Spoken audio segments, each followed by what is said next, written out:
আজকে আমরা কথা বলবো ট্রেভেনি টায়ারবান লিমিটেড কোম্পানিকে নিয়ে। এটি ভারতের একটি ইন্ডাস্ট্রিয়াল সিস্টেম টায়ারবান ম্যানুফ্যাকচারিং কোম্পানি, যারা মূলত বিভিন্ন ফ্যাক্টরি এবং পাওয়ার প্ল্যান্টের জন্য টায়ারবান তৈরি করে।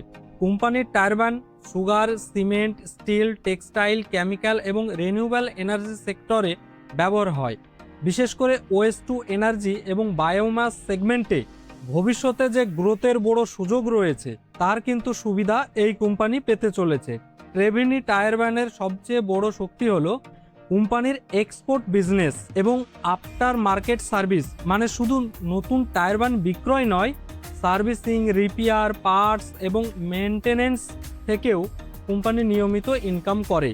এবং এই কোম্পানি তার হাই থেকে প্রায় 50% নিচে নেমে ট্রেড করছিল, বর্তমানে নিচে থেকে প্রায় 67% উপরে ট্রেড করছে। তো চলুন আমরা কোম্পানির বর্তমান পরিস্থিতি এবং ফান্ডামেন্টাল অ্যানালাইসিস করে আমরা বুঝবো যে কোম্পানি আগামী দিনে ভালো রিটার্ন দিতে পারবে কিনা। তো ভিডিওটি শেষ পর্যন্ত দেখার আপনাদেরকে অনুরোধ রইল। কোম্পানির নাম হচ্ছে ট্রেভেনি টায়ারবান লিমিটেড।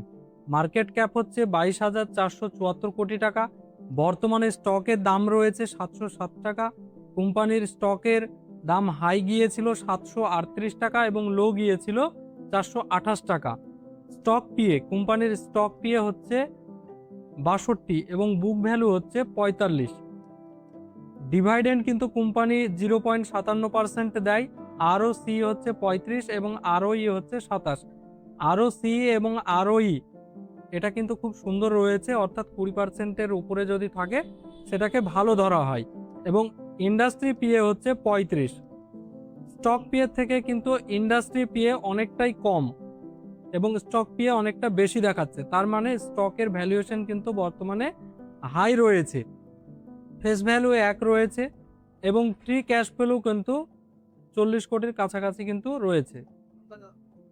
এবং কোম্পানির উপরে যে ঋণ রয়েছে তা হচ্ছে প্রায় 36 কোটি টাকার কাছাকাছি, কিন্তু ডেট টু ইকুইটি হচ্ছে 0.02, অর্থাৎ কোম্পানির উপরে যে ঋণ রয়েছে সেই ঋণ কিন্তু কোম্পানির উপরে সেইভাবে ইফেক্ট ফেলবে না, অর্থাৎ কোম্পানি প্রায় ঋণমুক্ত রয়েছে।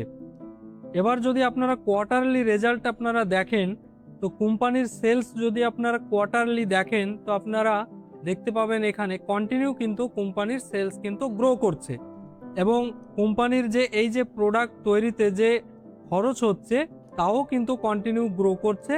এবং অপারেটিং প্রফিট, অর্থাৎ অপারেটিং প্রফিটটা কিন্তু মার্চ 2023 সালে ছিল মাত্র 40 কোটি টাকা, বর্তমানে সেটা কিন্তু 128 কোটি টাকার কোয়ার্টারলি রেজাল্টে কিন্তু পৌঁছে গেছে, অর্থাৎ কন্টিনিউ কিন্তু প্রফিটও গ্রো করছে।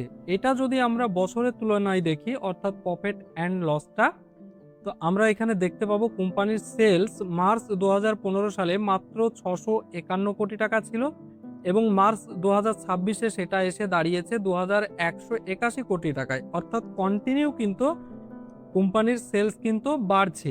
এবং এক্সপেন্স, অর্থাৎ কোম্পানির এই যে প্রোডাক্ট তৈরিতে যে খরচ হচ্ছে তাও কিন্তু বাড়ছে এবং অপারেটিং প্রফিট মার্জিনও কিন্তু কন্টিনিউ বাড়ছে।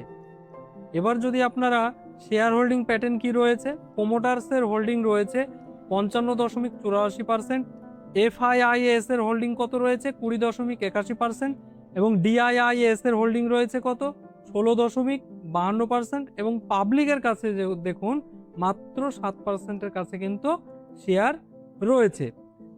এখানে কিন্তু প্রায় 37%-এর কাছাকাছি কোয়ালিফায়ার ইনভেস্টর কিন্তু ইনভেস্ট করে বসে রয়েছে, অর্থাৎ যে কোম্পানিতে 20%-এর উপরে কোয়ালিফায়ার ইনভেস্টর ইনভেস্ট করেন সেই কোম্পানিতে কিন্তু বিনা অ্যানালাইসিসে কিন্তু ইনভেস্ট করা যেতে পারে। এখানে তো আপনি 37%-এর কাছে কোয়ালিফায়ার ইনভেস্টর রয়েছে, মাত্র 7%-এর কাছে পাবলিকের কাছে রয়েছে।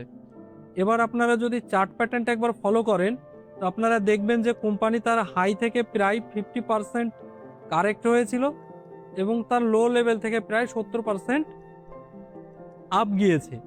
এবং এখানে একটা বিষয় দেখার রয়েছে যে রিসেন্টলি কিন্তু একটা ব্রেকআউটও করেছে। এখন দেখার বিষয় এখানে সাস্টেন করছে কিনা। যদি সাস্টেন না করে তাহলে কিন্তু এখান থেকে আবার কিছুটা কারেক্টেড হয়ে ফের আবার র্যালি করার সম্ভাবনা থাকছে। অর্থাৎ যারা ভবিষ্যৎ প্ল্যানিং করে ইনভেস্ট করতে চাইছেন তারা কিন্তু এই স্টকে এসআইপি মোডে ইনভেস্ট করতে পারেন। অবশ্যই আপনারা নিজস্ব অ্যানালাইসিস করেই ইনভেস্ট করবেন, কারণ এই কোম্পানির যে বিজনেস মডেল সেটা কিন্তু খুবই ভালো লেগেছে। বর্তমানে যে রিনিউয়েবল এনার্জির যে চাহিদা তা কিন্তু আমরা বুঝতে পারছি। তো ভবিষ্যতে রিনিউয়েবল এনার্জির কিন্তু ডিমান্ড আরও বাড়বে। সেই দিক দিয়ে এই কোম্পানির কিন্তু আগামী দিনে একটা ভালো রিটার্ন দেওয়ার সম্ভাবনা রাখছে।